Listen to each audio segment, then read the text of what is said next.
Good evening, everybody. Welcome to tonight's live stream Q&A. I am Chris, the Midlife Pilot, and I'm glad you're all here tonight. We're live on YouTube, on the Midlife Pilot page, and also on our Facebook channel. So feel free to chat with us here throughout the evening in the chat. We're going to get to all kind of questions and topics. Anything you want to talk about, ask. Any topics of conversation, we'd love to hear from you there in the chat. Again, it's going to be kind of an interactive evening. So a couple announcements we want to get to. We got a lot of things going on the channel, a lot of new series about to get started. And one of the things that we're just going to jump right into tonight is an up-and-coming podcast. We're going to start a podcast called the Midlife Pilot Podcast, and I'd like to take a minute to introduce co-host of the podcast, Brian Siskin from the Greater Nashville general region. So let's go ahead and bring Brian into the mix. Hey, Brian. Hey. How's it going, buddy? It's going great. How come I'm all zoomed out now? What's going on? I'm trying to see why the split screen isn't working currently. Look, you can even see a picture of me when I was little back there. That's awkward. All right. Look at that. We got that going on. Yes. So Brian is from the Nashville area, just got his certificate like 3 weeks ago, and in a 172, trained in a bunch of different 172s down there, and actually recently just got his certificate. So congratulations on that. Yeah, thanks. I'm just glad to have it over with. Tell a little bit about your... Okay, two things. We got to do two things. We got to talk a little bit about your flying story, but then also kind of the idea behind the podcast and how we're going to do it. Which way should we do it? What do you want to do first? I mean, I think that... let's just talk about me, Chris. I agree completely. So I found you actually. I'm going to play a little clip of one of your videos here. I found you. Brian's been a patron. He's been around the channel and kind of followed along throughout his training. But then we got to talking because he was also filming his lessons and posting some stuff online from some of his stuff. And so we kind of got to talking about his aviation story a little bit. And it's a family kind of story. You can talk a little about that. We're just going to show a little bit of your video in the back. Is this your solo? Yeah, that's my first solo. So, I mean, so basically I am the son of a pilot, lifelong pilot. My dad was he flew C-123s in Vietnam and, did general aviation after Vietnam. He passed away in 2007. And one of the things that happened was years later, one of my brothers gave me his old flight bag, and I didn't really want to open it when I first got it because it was sort of like the last thing I could dig through that was his, but finally during the pandemic, I just opened it up and I just, I saw his old E6B and his old charts and all this stuff in there. And I just thought, man, I got to do this. So I just started doing all the research and then basically coming out of the pandemic, I just went right to it. Started training in late April. And what you're seeing here is my solo, which was on Father's Day, no less, on June 20th. And then I just finished my check ride, like you said, September 23rd. So it was about a 5-month thing. But I mean, I have to say, Chris, for a lot of people, your work was really instrumental. And it always struck me because there's a lot of people that are flying for a lot of different reasons. The midlife pilot, I know, is sort of like a, tongue in cheek kind of a sentiment, but that's really, let's just be honest, that's what we are. And, right. And I felt really akin to that. And I felt really akin to how you were sort of presenting everything in great contrast, maybe to those that are presenting all this expert information or not that your information is not good. You're not proclaiming to be an instructor, but you know what I'm saying? Just, I really identify with your struggles and the humanistic portrayal of what you're doing is, so when I started recording all my things, I think it was a very similar motivation for you. We're audio video guys, we're film guys, we're music guys, and we're also analytical thinkers. And so it's like, why not record this stuff and use that to benefit training? And a lot of people do that, but people like you and I take it a little too far, don't we? Exactly. We don't know when to say when. But anyway, so that's generally the story is that, I started because it was something I always wanted to do and never got around to. Like you always hear people saying, there's never a good time to spend that much money. There's never a good time to have that much time. I just buckled down and did it. And I wish I could talk to my dad about it now for sure. But it's been a real cool adventure. And his flight bag is somewhere around here, but it's with me every time I fly. And I feel like he's right there. So it's just been a cool kind of life pursuit more than I'm not looking to go to the airlines. Right. I'm 49 years old. Like I'm not trying to, I'm just thanking God I somehow got a third class medical, so Right. without any issue. That's awesome. Right. That actually brings up a question you touched on a little bit. Paul asked, we're going to get sidetracked here, but interesting point. What do you both do for a living that allows you the time to train flying around a YouTube channel? And it's kind of interesting. So we both do have, other things going on, careers and whatnot. And I'm much the same as you. It really boils down to you find the time to do the things. I've struggled with a work-life balance kind of my whole life. I've been a worker, and I think you find the time to do the things that are important. And so like I'm in IT full-time. So I work a full-time job. My wife and I also, I'm in our studio tonight. We also, like Brian mentioned, we run a video production company here. My wife runs that primarily. And so that's what I do. And Brian, you're in the film and music business too, down in Nashville. Yeah, it's one of those things. I spent a lot of years working a company gig, back in, a lot of tech company work and things like that, but it never really afforded me the freedom to do these kinds of things. I would always be running a side hustle, but it was never. You still had, so many vacation days a year or whatever. So it wasn't really until about 4 years ago or so where I just said, okay, I'm just going to jump off into the abyss with my creative work. And it's not for everybody. And I definitely don't have money, right? Like I'm just like getting by and happy to have what I have and very grateful for that. But, I drive a 1985 Toyota, right? Like there's a decision that I made. Granted, it's my favorite car ever, but still, it's like I've sacrificed a lot of things in order to make time for this. I've sacrificed economic security, a lot of things, so that my freelance life can allow me to have the time. Because ultimately, as you get older, it's about experiences. It's about things like that, as opposed to what you have. And so that's why I was able to make it work.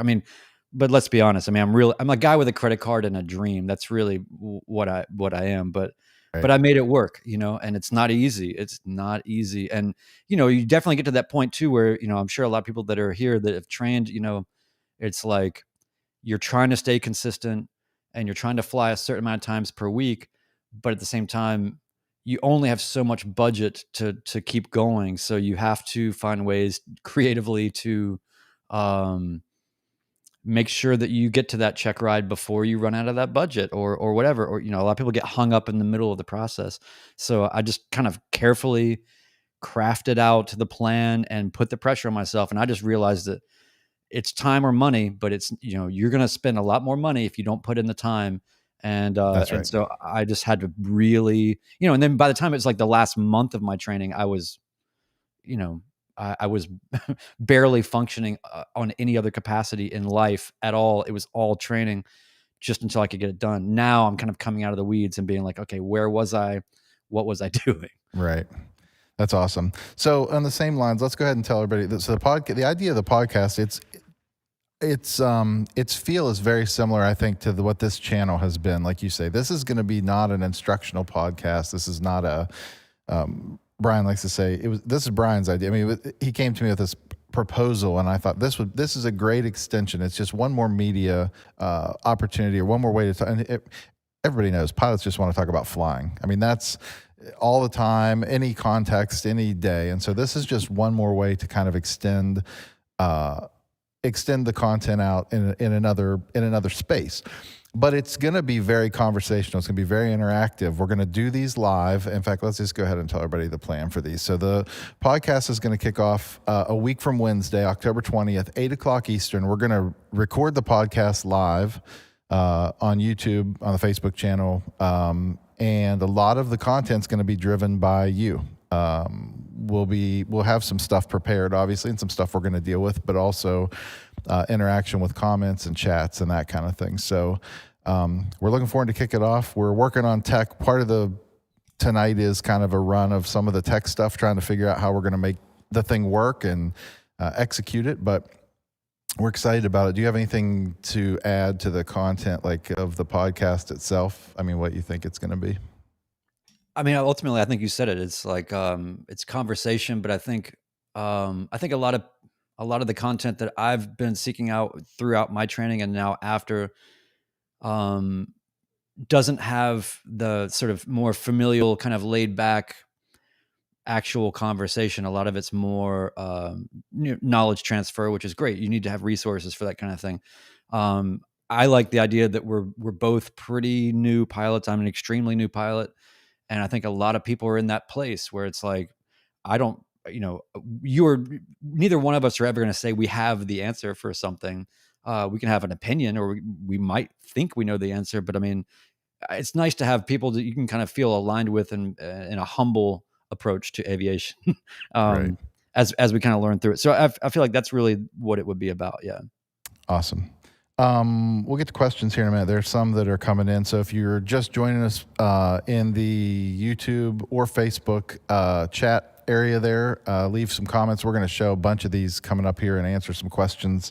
So make sure you're doing that. Just two more quick things I want to talk about. I think Kevin, a couple guys from the club, our instructors, are here. And I'm not even sure we officially talked to them officially about this, but the series that kicked off the Midlife Pilot channel was the Road to Private series. We're going to launch the Road to Instrument series coming up soon, as I'm intending officially to kind of start the instrument training process with Kevin.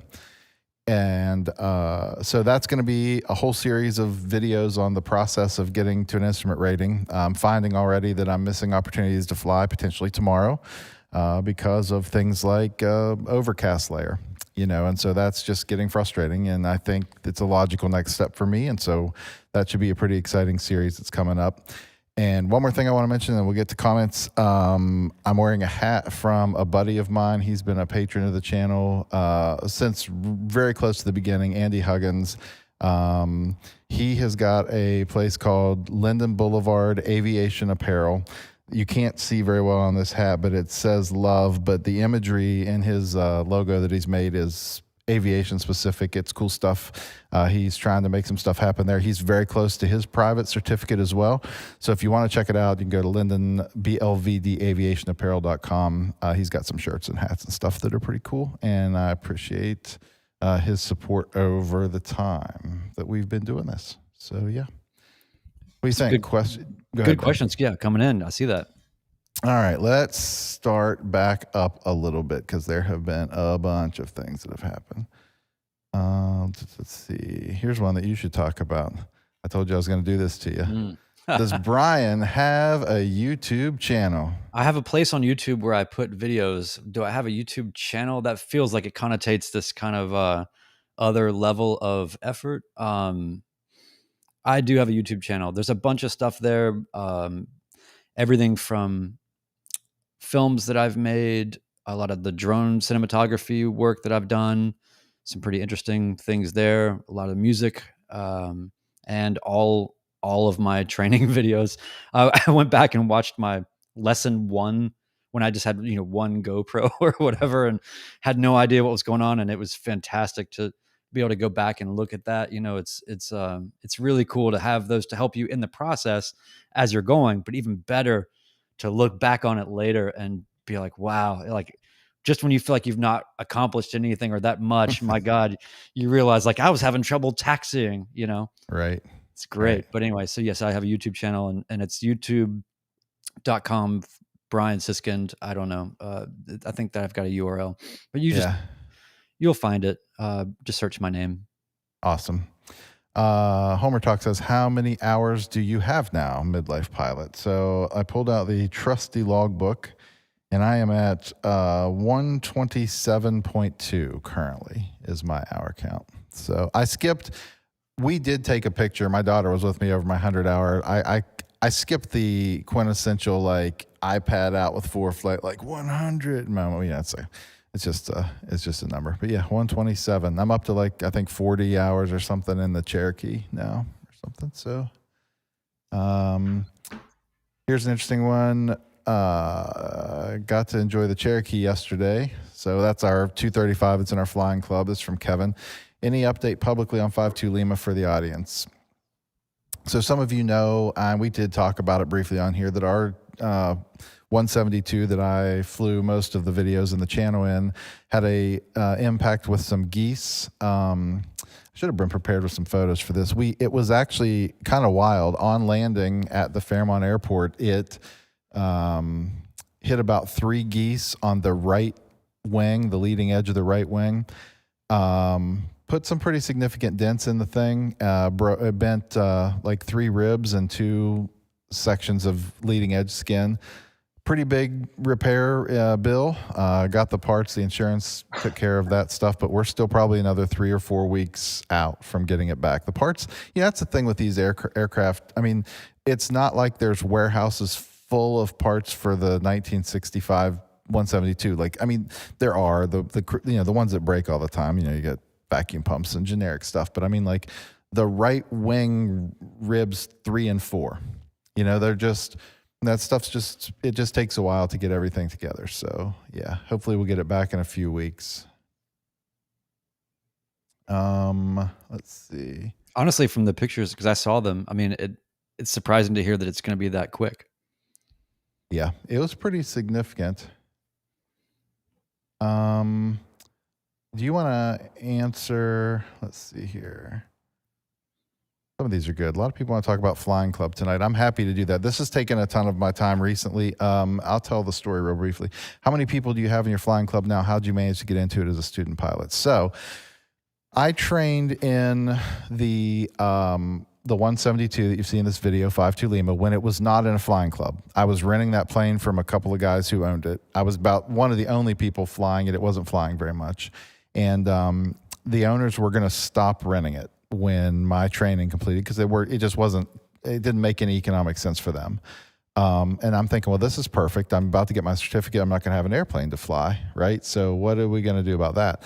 And I had been actually reading about a couple flying clubs, not real close to us, a couple hours away, maybe in either direction. And I was doing some research on AOPA, and I thought, well, there's probably enough of us. I already knew 5 or 6 others who would be interested in, kind of sharing it. And it was all it was this idea for the 6 of us to be able to cost effectively fly 52 Lima. So the idea was we would start this club, lease it from the owners, and then it would just be kind of for us. Well, it took about 4 or 5 weeks, and we had 20 members and had to stop accepting membership because we had 20 members on one airplane. And so we were very fortunate that there was interest. We run our club. You can look it up if you guys want to see how it's run. Everything is online. FairmontFlyingClub.com is the website of our flying club. Fairmont, Fairmont, flyingclub.com. And it kind of outlays how it works, but it is super affordable. And we've managed to do this in a way where the club is sustaining and paying its bills, but also not making money. That's not the objective. It's a nonprofit, so nobody's getting paid. We're all volunteers to run it, but it's turned out to be really affordable. Like that 172 that I fly costs dry. It's the members is like $52 an hour dry, and that 235 is going for like $75 an hour. So I mean, it's just you almost can't beat it. It's worked out really well, and we have a really good group of people. So yeah. So it'd be cheaper for me to move to where you are. Yeah, to West Virginia. In the long term. Okay. Yep. Come on up. There's a distinct absence of flying clubs here, by the way. That's amazing around Nashville. That is amazing to me. Yeah. And I know it's expensive to fly. I mean, it's we looked around here. That was kind of the driving factor for why we thought we needed to do something, because there were very few aircraft available in our region that you could even rent if you wanted to. I mean, the flight school near us has the public flight school, not the university one that's near us, but the general school has a couple airplanes, but they're so busy with students, like just pilots can't fly them hardly ever. Rick says, how many hours did Brian have when he took the check ride? That's a good question, Rick. Brain, it says. Well, And that's also I true. consider that a compliment. You should. No, how many hours did I have? I had about 70 hours when I did my check ride. Probably I probably could have done it slightly sooner, but I'm glad that I didn't. But yeah, around 70 hours. It was uh just like everything, like people get really worked up about how many hours to use solo and all this stuff, and it's just such a painful recursive conversation in the aviation forums and whatever. It's like every circumstance is wildly different. And so I feel like you know I used to joke with my instructor, because I would, when I first started training, I'd be like, look, maybe I'm going to be a prodigy. What if I'm just so good, right? Because my father was a pilot. It's in my blood. I mean, maybe I'll just be so good. I soloed at 25 hours, which is, you know, I saw somebody once say, like, basically take your age and divide it in half, and that's about when you'll solo. Maybe that's right. But for me, it was a very busy airport. If I was in a rural environment and, a lot of different conditions, maybe I could have done it sooner. I didn't really care to do it sooner. So yeah, but to answer the question specifically, it was about 70 hours when I did my check ride. And man, it feels good to have that done. And today I took my first solo flight. I've flown a couple times since I got my license with my wife and friends and stuff like that, but today was the first solo flight, which was a unique experience, right? Like to have that first time, uh, as in comparison to your actual first solo. It's not really your first solo. You know what I mean? Like the instructor got out of the plane.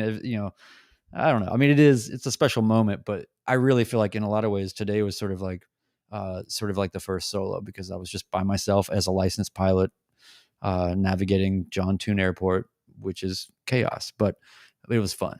So that was a big moment. 70 hours. Yep. Awesome. Good job. Good job. I was close to that. I You think I was, soloed it like 3 I hours. soloed at 9 hours. You look back and you didn't know what you didn't know, and you could second guess all day long, like, well, what if this had happened or this other thing had happened? And I don't know. It seems early looking back on it now, Mhm. and I think back to, I mean, it's like what I don't even know now, like, let alone at that point. But, all's well that ends well. Imagine if your daughter was training and she was like Oh, I can't. ready Don't to, even want ready to to think about solo that. 9 hours. Nope, nope, nope. I'm not ready to think about Mm. that.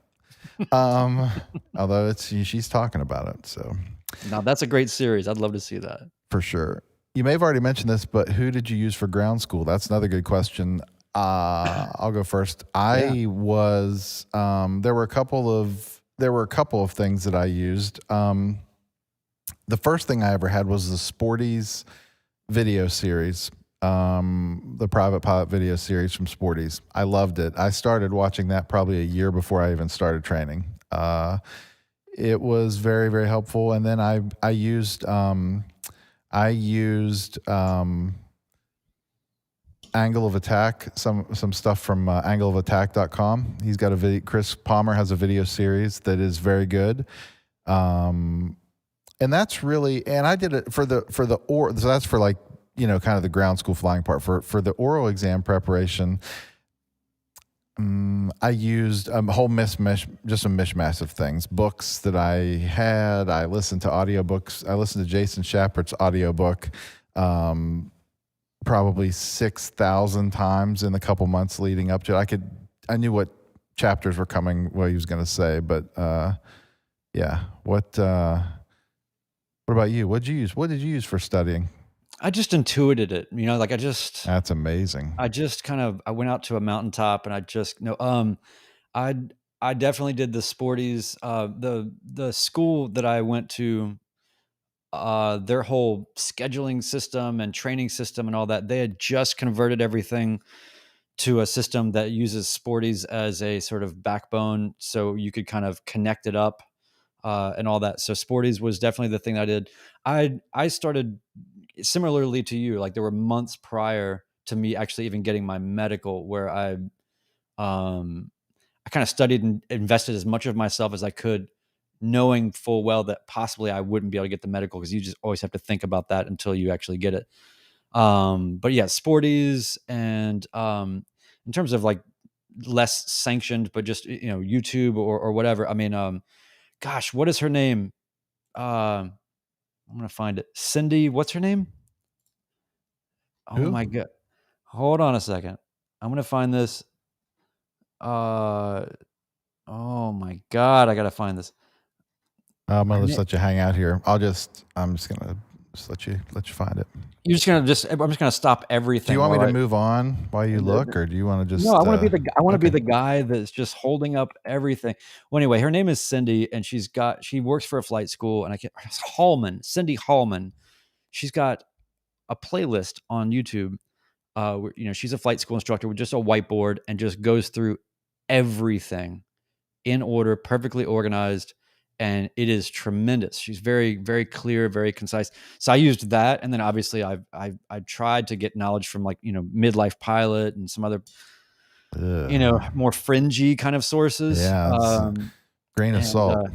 No, but no, I think that your resources and many others really paved the way too, because you could see yourself and these other people. You could see, like when you were having moments of apprehension or fear, it's like, okay, that's going to be a part of this, and that's okay. I don't have to just be 100% confident and fully on top of everything all the time. There's going to be moments where you don't feel that way. So it's a Right. mixture of all that stuff, but ultimately sporties and just got it done. Yeah.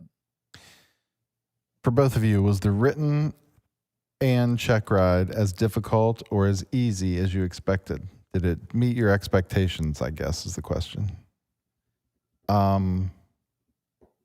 That's hard. It was different, both of them.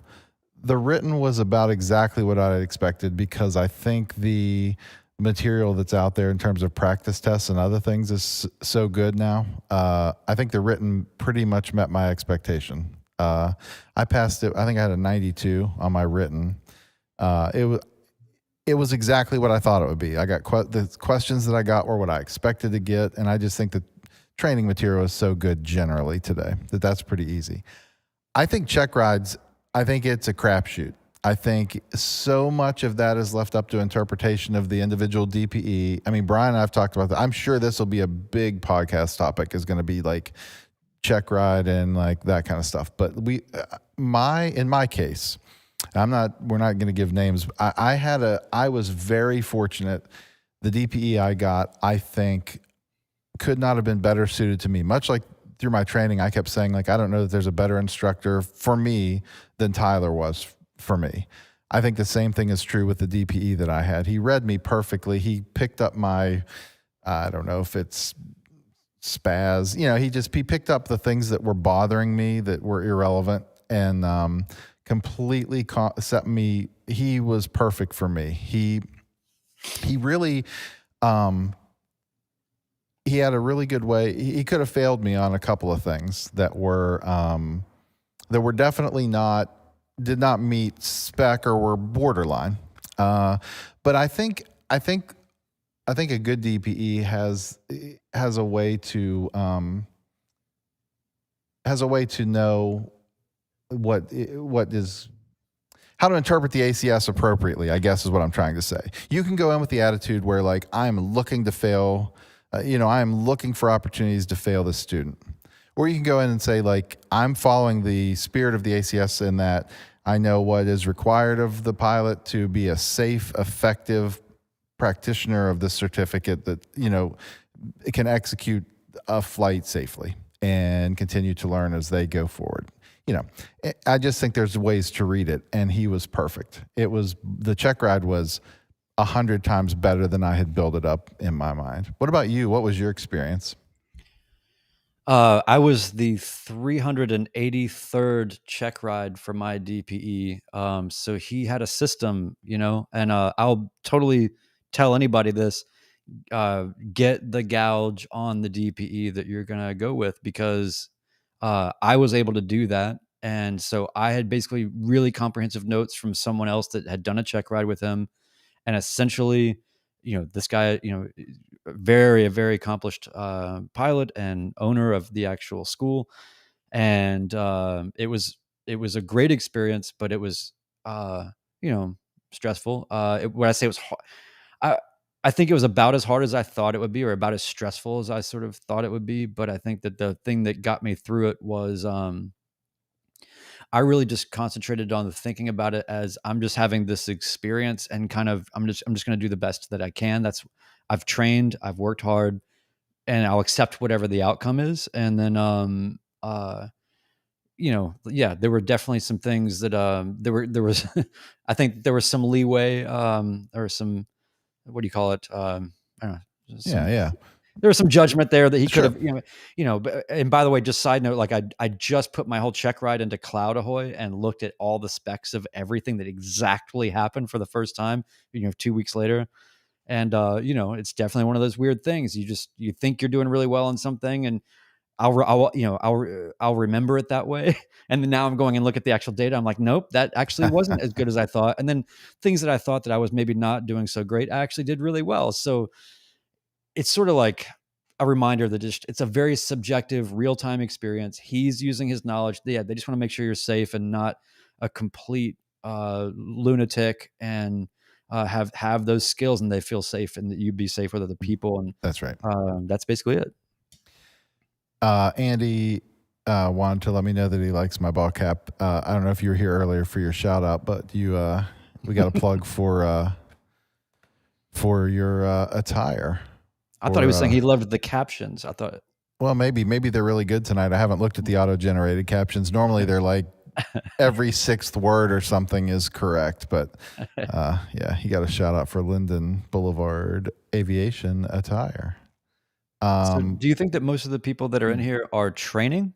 It's a good question. But I bet our chat's about to blow up with answers to that. That'd be good to know, though. As if you're a student pilot, why don't you mention that in the comments, just so we have an idea of who's here. I'm going to quick circle back. Steven said, "Did you say you started the flying club you're part of?" Yes. I won't go into the whole. We could, in fact, this will be another podcast episode probably, and we can talk about flying clubs. I mean, that's a big thing. I think if the more people that know how reasonably easy it is if you find the right partners. It's like anything else in life. Like, it was not a big deal to start a flying club. In fact, AOPA has tremendously helpful resources for people to do just that. Like a lot of really good guidance. In fact, they have a couple of full-time employees that all they do is flying club work for AOPA. It was just a matter of starting a company, which I've done a lot, and it's not a scary thing. It's just it's just an organizational structure in your Secretary of State's office. It's if West Virginia can figure out how to like make it easy online, your state can do that too. It's just a matter of starting a company.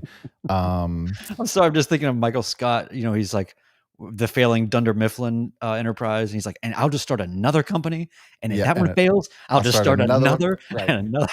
Right. Yeah, exactly. It was very much like that. Although that's not what my company did. Anyway, yeah. So it's just a matter of an organization.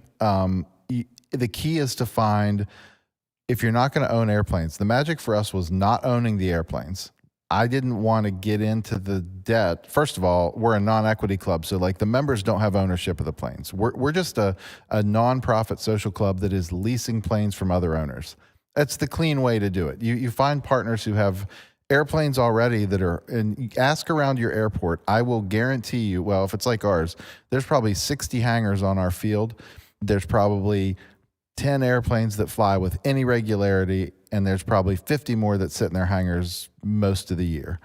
And when you can approach an airplane owner and say, like, I have an idea, I'll pay you monthly for it, I'll pay for your hangar, I'll pay for insurance, I'll pay for routine maintenance, I'll pay for inspections, just let us have your plane to operate. That's a pretty good sell for, if you find the right people, you can make some friends. And we had some people who were excited about the club, who wanted to see it succeed and had airplanes. And so that's really the magic, is finding that. I'd be happy to do a whole podcast. I've thought about putting some materials together on how we did it, because honestly, I think ours is a pretty good success story. We're at about 26 members, 2 planes, looking at a third. The planes are flying 30 to 40 hours a month a piece, and it's just going really well. So, yeah, I would talk more about it. It is not hard to do. And if you have specific questions, message me. If you're interested in doing it, I'd be happy to talk to you individually offline about how to start that.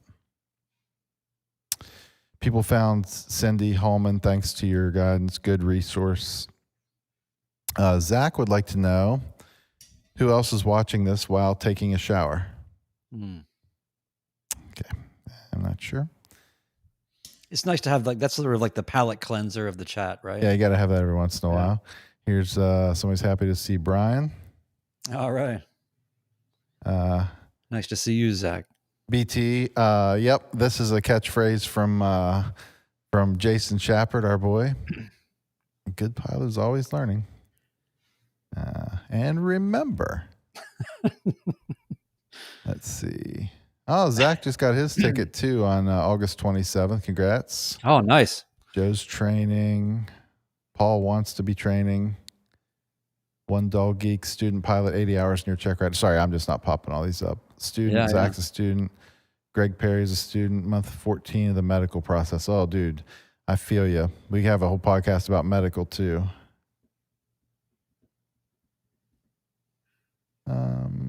Yeah. 51. Here's one.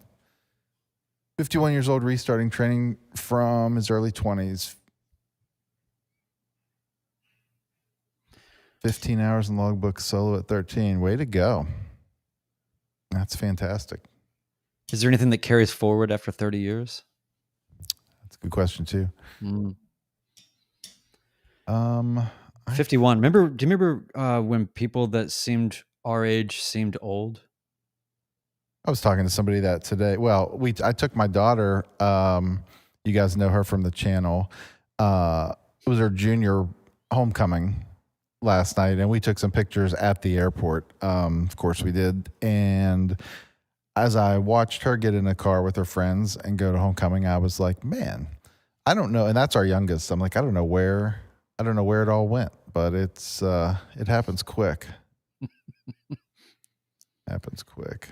And also, don't you look at people like her and her age and go, how come I wasn't even remotely that capable or intelligent at the same age? How is evolution working so quickly? Because I was a moron when I was her age. I know it. I see comments coming in that I have to get to. Okay. Yeah. What was the first place you guys took a trip to once you received your certificate, and what place to the top of your bucket list? This is a great question. I am trying to remember. Well, I know that sounds terrible. It's only been a year ago. What was the first? I know what it was. I took my friend Kevin.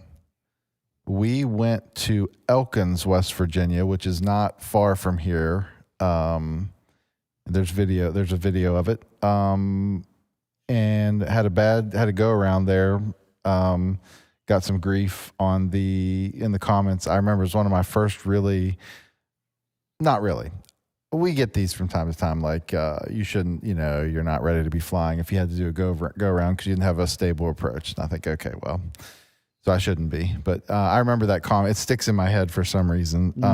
But we went to Elkins, my friend Kevin. That was my first one. And I guess bucket list, I mean, I have a lot of them, to be honest. I love busy airspace. Like we just did the Chicago, you saw it in the Oshkosh video. We just did the Chicago Skyline tour and it was freaking crazy. I would love to go up.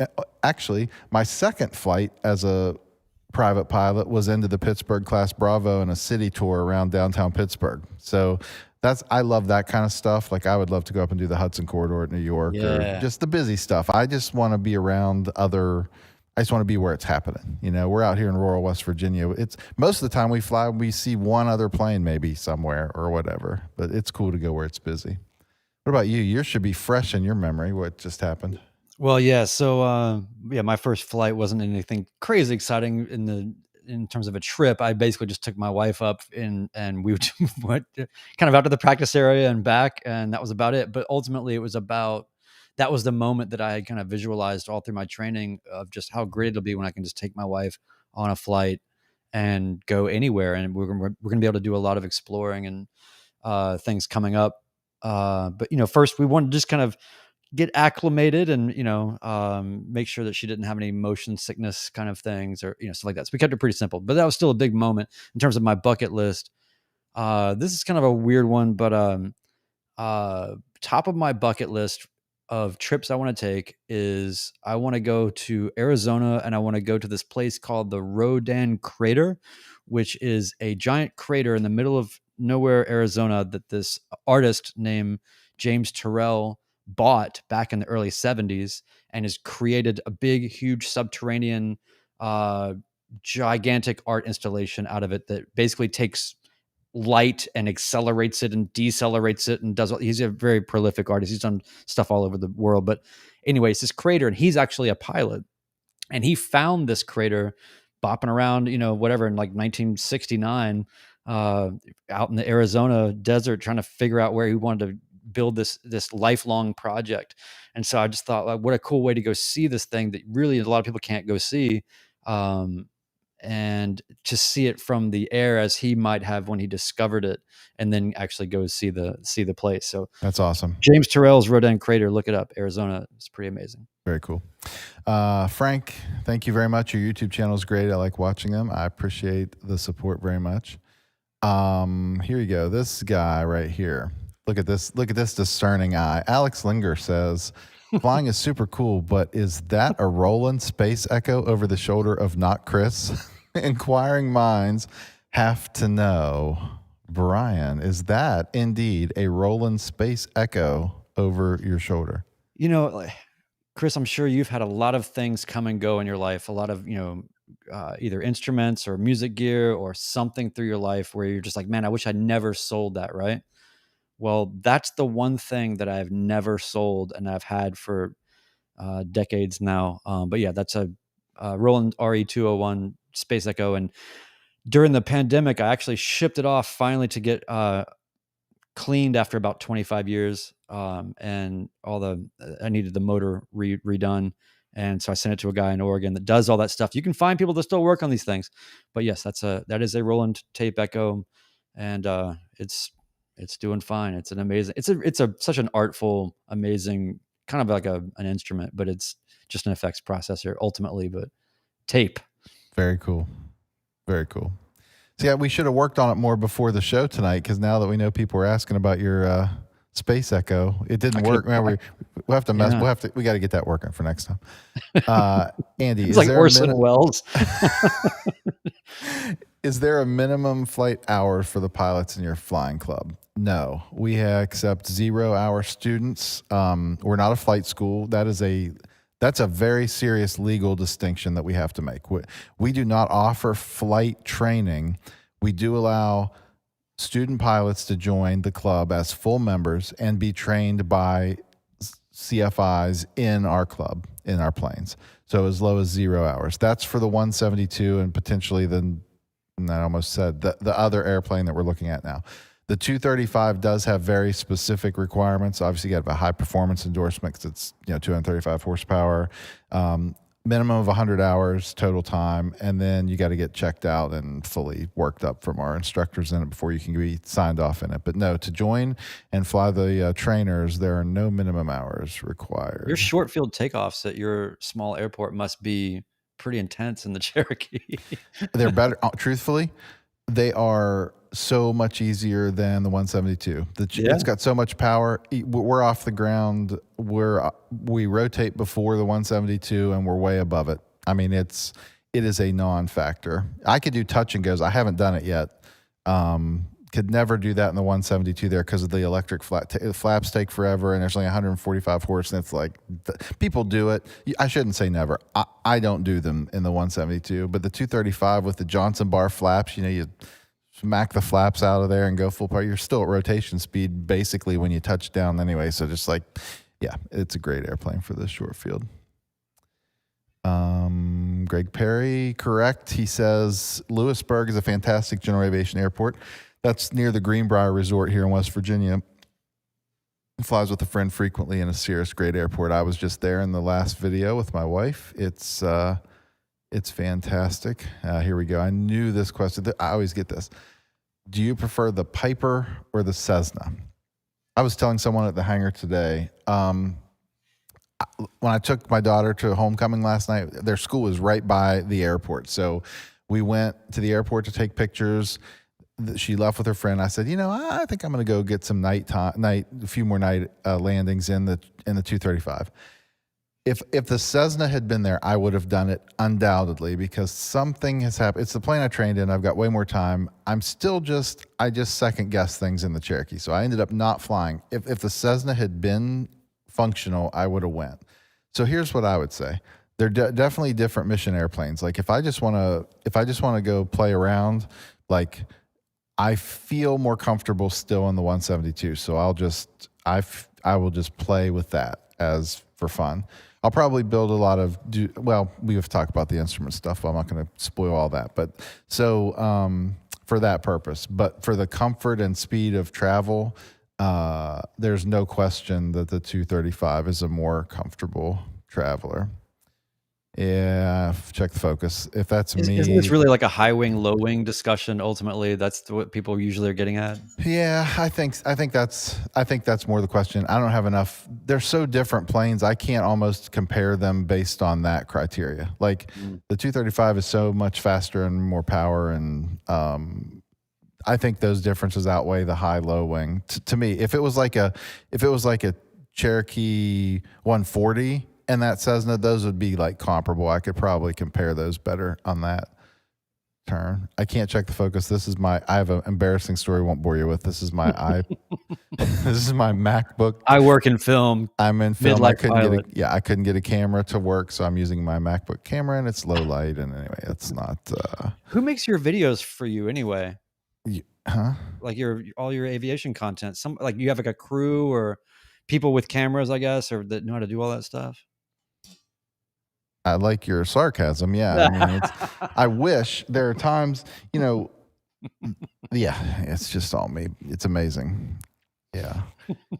It's, I've missed more good flights because I didn't check something a second time and it didn't record. There are few things that make me more angry than getting back and realizing I have missed content because I didn't. But that goes with the thing I've said all the time. I've said on this channel multiple times in videos, like I mess with that stuff before the flight and start everything. But from the moment that it started and moving again, I don't mess with it again.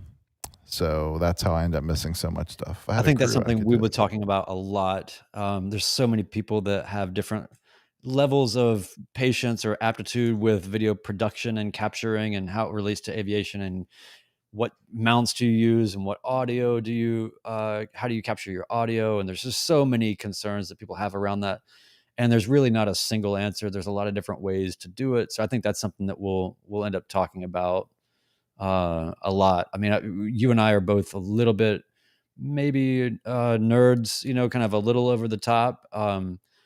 Most people don't need really even what it is that 5 cameras or whatever. But I can't stress enough. It's like, even if you're not even remotely capable of video editing and don't want to deal with it at all, find a way to at least get strategically, 1 or 2 cameras if you can. Just forget YouTube, forget about anybody else seeing it. But the value of going back and reviewing that footage right after a lesson, and then a couple of days after a lesson, and then even a month after a lesson. I go back and look at stuff. Even now, as a licensed pilot, I can go back to my training and look at whatever lesson 18 and just kind of just skip around, and there'll be little things that my CFI said that either I forgot or I didn't really fully understand because I didn't have enough experience then.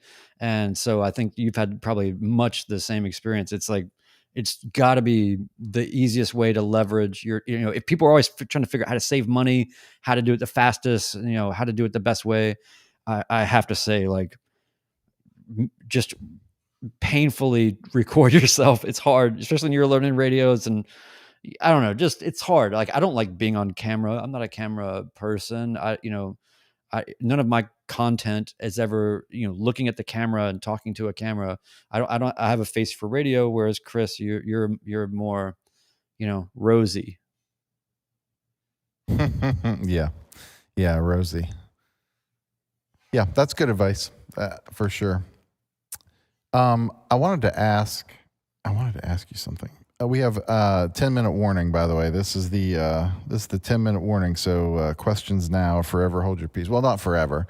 I guess the podcast starting October 20th would be a good time to have some dialogue coming up at that point. We've got a few more questions that have come in now. We will wrap up in exactly 9 minutes. This is a good question. Paul wants to know, what is the medical process like, requirements, etc. Yeah, midlife equals awesome vision. Yeah, exactly. I had medical, not difficulties, but I did have I had a little bit of trouble with my third class. It was really more of a I'm not going to get into it here. General counsel advice is to not, you just don't air it all out in public forums, but it was stuff that was so irrelevant that I told the truth about a medication, and it was problematic. But then it turned into, like, it wasn't problematic. It needed clarification. What got me the most angry was, I'll just here, watch. I'll make you disappear like that. Was that it snowballed into this? So they get all the records, right? The medical department. And it's like, hey, we see one time 6.5 years ago for 3 days, you used this medicated shampoo on your scalp once. What was that about? We're going to need a full dermatological workup or whatever. And I thought, seriously? And so when I submitted that stuff back to them, I wrote a letter with it, and it was it was against the advice of some people I talked to, but I basically said, hey, here's this workup you asked for. Is there anything else I could provide you? And then went on to some graphic other samples of other things that I could provide them if they would like, basically. And, but it was, the requirements are pretty simple. It's, do you remember them, Brian, from your check ride? It's like a third class requires, like, provision. It's like, is it 20/20 in both eyes with or without corrective lenses, or is it 20/30? 20/30? I don't remember them off the top of my head. It's a check ride question. You should know what the medical requirements are, but they're not crazy. I don't think they're crazy. I don't think they're crazy stringent for the average person. And especially if you've already held a medical, I think basic med is one of the best things to happen to the general aviation side of things, maybe ever or in a long time. That's going to be a burden, an unnecessary burden lifted for a lot of people. So if you haven't looked into it and you've had a medical before, I would suggest looking into basic med. If you've never had one that's rejected, that's the criteria. Right. Like, that's the thing people always forget with the basic med, is that you have to have had already one valid normal medical. Yeah.